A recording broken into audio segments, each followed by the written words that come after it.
You are listening to Discover the Scriptures with Dr. Parisis. Currently, we're looking into Daniel's in the lion's den.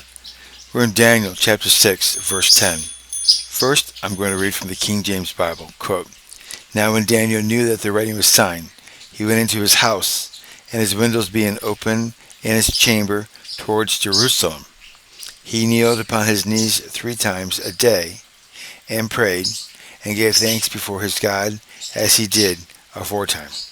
Unquote. Let us take this to God in prayer, seeking his wisdom and knowledge so that we interpret this right. Dear God, I just come to you in prayer this morning. I thank you for giving us this opportunity to look into your word. I do pray that you would give each one of us the wisdom and knowledge that we need to draw from this, to share others about your word also, to pray for others about you, protecting them and from Satan and his tools, and that you would keep them in good health. Lord, we need your wisdom and knowledge so we can draw closer to you. Help us to see you. Help us to hear the teachings of the Holy Spirit and be obedient. Let us know our prayer hindrances and sins that we've committed, that we can make them right. Please. Now I leave a moment of silence at the end of my prayer. I ask that you would talk with us. In Jesus' name I pray.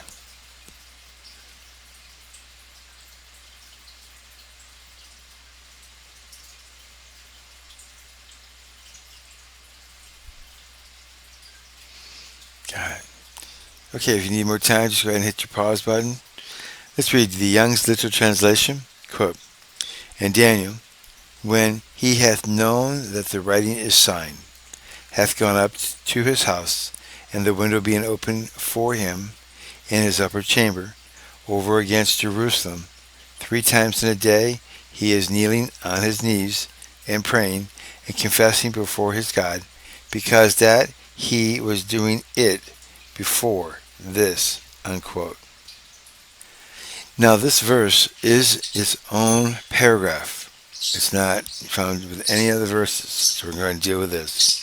Parsing out this verse, now this is in Aramaic. Daniel's still writing in the court's language. "Now when Daniel knew," parse this, PL stem, casually written, perfect aspect, completed. Continuing, "that the writing was signed," PL stem, casually written, a passive participle aspect. Continuing, "he went," PL stem, casually written, perfect aspect, completed. Continuing, "into his house, and his windows being open." Now this is PL, that's PEIL, not AL. And this is an intensive form. It reflects the intensive form of it. So, intensively thrown open. And it's participle aspect, so to be. Intensively being open. Continuing, "in his chamber towards Jerusalem." Now that means that it is facing south of Babylon, so towards Jerusalem. "He kneeled," PL stem, casually written, participle aspect, to be. Continuing, "he kneeled upon his knees 3 times a day, and prayed." Now this is a pile, and remember that that is the intensive form of the verb, and then participle aspect. So the intense form of "he intensely prayed." "And he gave thanks." Now that's an aphiel, and that is a causative conjunction, participle aspect. So things caused him to give thanks. Continuing, "before his God, as he did aforetime." Now that ends the parsing of this. Let's take a look and see what else we can find. Now I'm looking at the Interlinear Bible, and I'm looking at how this is written. This is intriguing, for I wondered how Daniel knew about this writing, this law, and being signed and all that. I wondered, did he know about it ahead of time? Was he actively involved in this? And if you look at the Interlinear, it shows he went, writing D was signed. This is written by Daniel in third person. Third person masculine singular was signed. That new third person masculine singular when. And Daniel, masculine singular.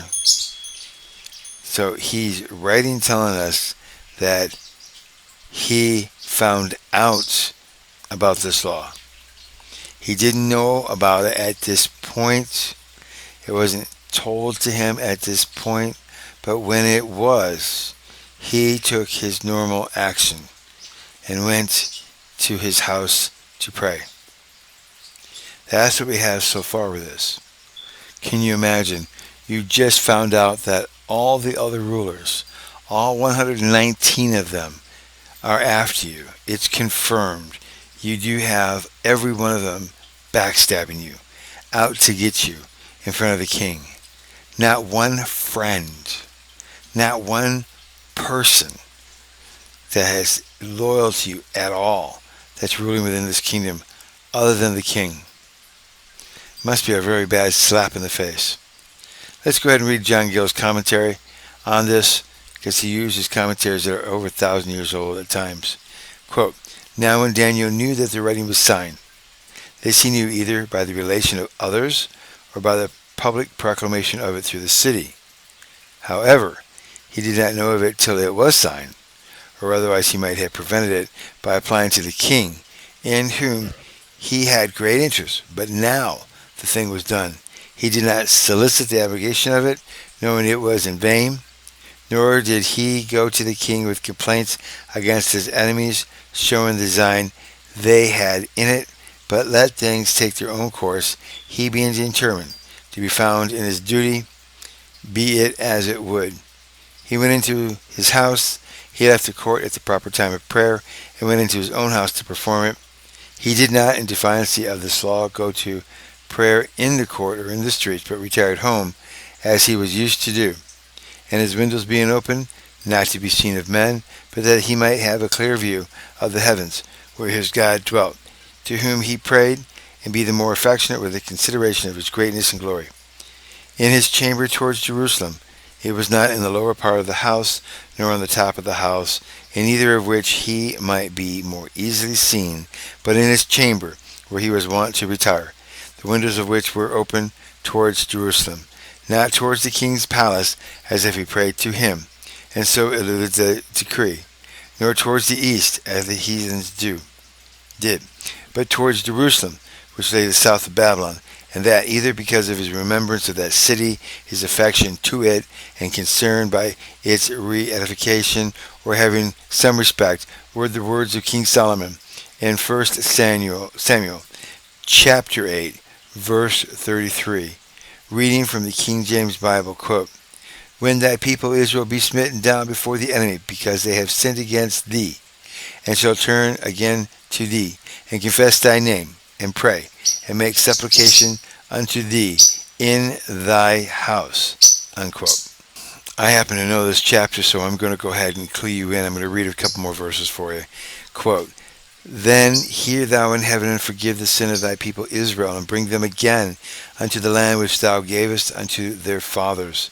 When heaven is shut up, and there is no rain, because they have sinned against thee, if they pray towards this place, and confess thy name, and turn from their sin, when thou afflictest them, then hear thou in heaven, and forgive the sin of thy servants, and the people Israel, that thou teach them the good way wherein they should walk, and give rain unto thy land, which thou hast given to thy people for an inheritance.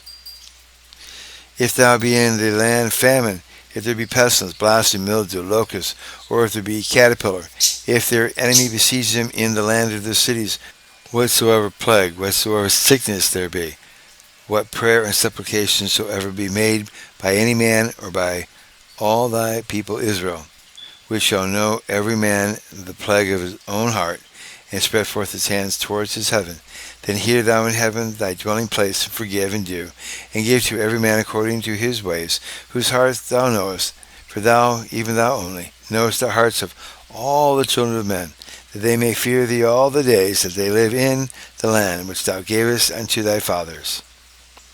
And he continues. This is the end of my footnote. Continue on with John Gill. Quote, "And so, according to the Jewish writers, it was the custom of their day, Ben Gershom on the above place says that though they did not pray within the temple, yet they prayed, turning themselves towards it as much as possible they could. And even when it was destroyed, as now, yet they in praying turned to the place where it stood, as Sadis and Eben Ezra and Jarki observe. And chiefly Daniel did this because the temple was a type of Christ, through whom the persons and prayers of the saints are acceptable unto God. He kneeled upon his knees 3 times a day and prayed, kneeling in a prayer gesture, a token of reverence and humility. This was done 3 times a day, morning, noon, and evening. See Psalms chapter 55, verse 17. Reading from the King James Bible, quote, "Evening and morning and at noon will I pray and cry aloud, and he shall hear my voice," unquote.